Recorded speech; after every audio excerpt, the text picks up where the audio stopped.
You have, John, in your book, which is The Very First Light, there was, the whole book is like an adventure story, mystery that plays out. There's one section that particularly got my attention where you talk about scientists versus engineers. And being someone who's been involved in science, engineering, and management, can you talk a little bit about that whole notion of dealing with scientists and engineers on a complex management issue? Well, let me just say that scientists and engineers have to work closely together, but we're really different. The scientists are likely to say, as I do, well, if it's not impossible, then let's do it.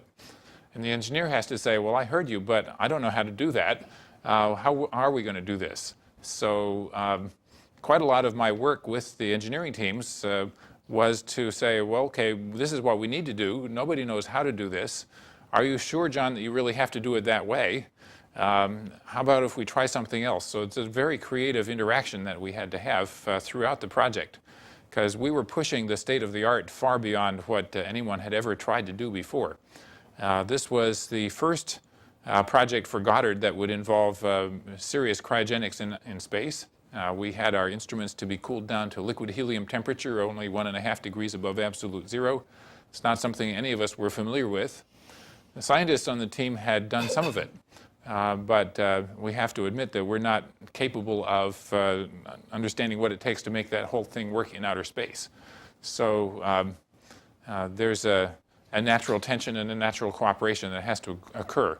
Now, I was blessed with good relations with engineering teams, and I could walk into any office of any engineer and have a chat about what the problem was and what maybe relief we might be able to give on that problem so it could be actually finished. So there was a lot of wonderful give and take that made the project great pleasure, also a great challenge, because there were plenty of things that seemed impossible all along the way, and some of them were. We just had to back off. And Dennis, I guess you bring that management layer, and I guess scientists and engineers both agree that they didn't like, I shouldn't say you, but management. How do you deal with the management aspects of a science and engineering project? I think the first thing was to communicate with the scientists all the time.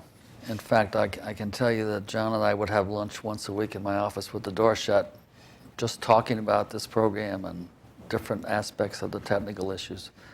The other thing is we were assured that we had written down what it is that John and the scientists wanted.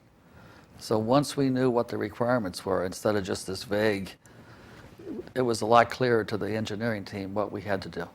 But I think the key was to communicate, and as John said, we actually worked together all the time, engineers and scientists. I mean, John Mather and Mike Hauser and George Smoot would roam the halls and talk to their team, and it was a very good relationship that it worked every single day.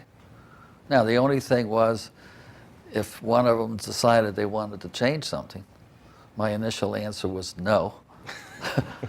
No first, and then we'll see what it is we could do with respect to the schedule and the budget. But we would work everything out every single day by communicating. And I think we got to understand the different languages between scientists and engineers.